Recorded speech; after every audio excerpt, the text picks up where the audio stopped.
नमस्कार, मैं हूं कनुप्रिया सत्तन और आप देख रहे हैं सच्ची रिपोर्ट न्यूज। उत्तराखंड सीएम द्वारा लैंड जिहाद के ऐलान के बाद अब भाजपा अल्पसंख्यक मोर्चा देश भर के सूफी संतों और दरगाहों के सज्जादों से संवाद करने में जुट गया है, जिसका शुभारंभ या जिसकी शुरुआत कलियर शरीफ की सरजमी से किया गया। बुधवार को सूफी संवाद कार्यक्रम में कलियर दरगाह के सज्जादा नशीन तो नहीं पहुंचे, लेकिन मुस्लिम समाज के लोग जरूर मौजूद रहे। कलियर हज हाउस में हुए कार्यक्रम में बतौर मुख्य अतिथि भाजपा अल्पसंख्यक मोर्चा के राष्ट्रीय अध्यक्ष जमाल सिद्दीकी का भाजपा अल्पसंख्यक मोर्चा के कार्यकर्ताओं ने फूल मालाओं से स्वागत किया। इस मौके पर सिद्दीकी ने कहा कि प्रदेश की धार्मिक सरकार धर्म की रक्षा करने वाली है।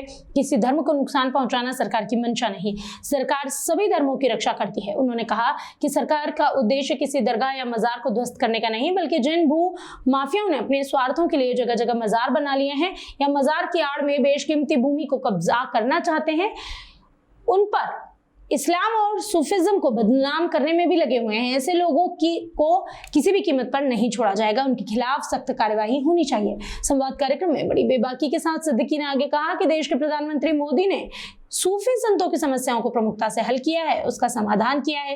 प्रधानमंत्री भी सूफी संतों और दरगाहों में पूरा विश्वास करते हैं।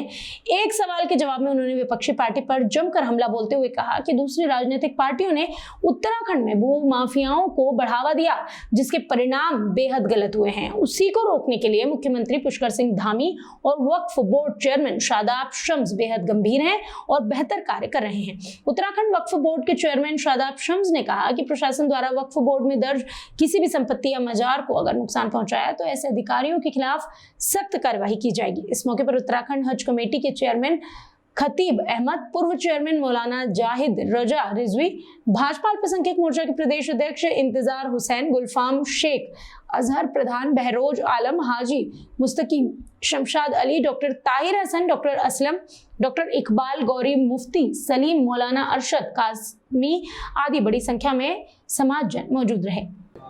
वक्फ बोर्ड बनाया हुआ है और उसमें तेज तर्रार नेता उत्तराखंड का शादाब शम्स साहब की शक्ल में बिठाया हुआ है। तो मैं आपको यकीन दिलाना चाहता हूं कि भारतीय जनता पार्टी की सरकार धर्म में आस्था रखने वाली सरकार है, धर्म की रक्षा करने वाली सरकार है। धामी जी की सरकार धर्म की सुरक्षा करने वाली सरकार है। किसी को चिंता करने की आवश्यकता नहीं है। कोई भी दरगाह नहीं टूटेगा जो लीगल है, लेकिन जो लैंड माफियाओं ने दरगाह के नाम पे कब्जेदारी करके रखी है और वो दरगाहों को बदनाम करते हैं, इस्लाम को बदनाम काम करते हैं और सूफी को बदनाम करने का काम करते हैं, तो उनको छोड़ा भी नहीं जाएगा। और मैं तो स्वागत करता हूँ धामी जी की सरकार को कि वो इस्लाम को बदनाम करने वालों को, सूफी संतों को बदनाम करने वालों को, दरगाहों को बदनाम करने वालों को सजा दे रहे हैं। 2024 चुनाव तैयार है, अब सूफी संतों की और अन्य धार्मिक स्थलों की भाजपा को कैसे याद आ रही है? नहीं, ये तो काम हमारा लगभग उत्तराखंड में पहला संवाद है। हाँ, ये तो काम हमारा भारतीय जनता पार्टी का शुरू से है, क्योंकि भारतीय जनता पार्टी की जो सरकार है, अब भारतीय जनता पार्टी की सरकार शुरू से धर्म में आस्था रखने वाली सरकार है। जैसा मैंने बताया, धर्म की रक्षा करने वाली सरकार है।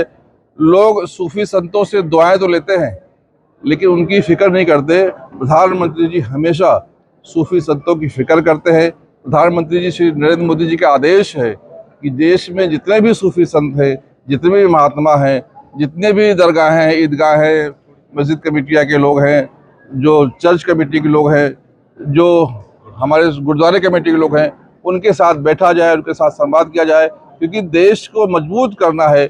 देश को अगर आतंकवाद से मुक्त कराना है, देश में गंगा जमनी तहजीब को मजबूत करना है, तो सूफी संत का साथ आना बहुत जरूरी है। और ये सूफी संत साथ आकर आशीर्वाद देते हैं, लेकिन उनके सुख दुख में हमें शामिल होना चाहिए। इसलिए हम उनकी पहचान भी कर रहे हैं, उनके साथ जुड़ भी रहे। जमाल साहब, अभी हाल ही में हरिद्वार जिले में 2 मजार तोड़ दिए गए, ध्वस्त कर दिया गया, उसके बाद कुछ और भी चिन्हित किए गए हैं। तो ऐसे में क्या मानते हैं कि जो मजार है उनका भी नंबर आने वाला है? जो इलीगल मजारें हैं, जो मजारें जमीन को कब्जा करने के नियत से बनाई गई हैं, उनको छोड़ा नहीं जाएगा। और जो ओरिजिनल दरगाहें हैं, जो रजिस्टर्ड हैं, उनको छेड़ा नहीं जाएगा। इसकी सारी जिम्मेदारी हमारे वक्फ बोर्ड के चेयरमैन शादाब शम्स साहब के ऊपर है और वो जरूर इसके साथ। आपकी सरकार में ही दरगाहों को टारगेट बनाया जा रहा है, इससे पहले जो सरकारें नहीं, कभी ऐसा नहीं हुआ? इससे पहले की सरकारें वोट बैंक को मजबूत करने के लिए, लैंड माफियाओं को दरगाहों के नाम पर कब्जा करने के लिए, जो जंगल की जमीन है उसको कब्जा करने के लिए खुली छूट देकर रखी थी। यहाँ हमारी सरकार है वो हिंदू मुस्लिम नहीं देखती है, दरगाह और मंदिर नहीं देखती है। वो जब उन्हें खोदा गया तो नीचे कोई चीज बरामद नहीं हो गई, ऐसा लगा कि ये तो पता ही नहीं था, इसके नीचे तो अलग अलग लाइनें हैं, पुरानी जड़ें थी। तो कहीं से कहीं तक ये लाइन ही नहीं थी। जहां अवैध था उनके ऊपर कार्रवाई की गई, और खाली मजार नहीं, मंदिरों के ऊपर भी कार्रवाई हुई। जो अलग अलग धर्मों के धर्मस्थल हैं उनके ऊपर भी कार्रवाई। केवल इसे मजार से जोड़ के ना देखा जाए। विपक्ष बेवजह इशू बना रहा है मजारों को लेके, और हमने ये कहा है हम गलत होगा तो हम किसी कीमत पर उन अधिकारियों को नहीं छोड़ेंगे जो गलत का साथ देंगे।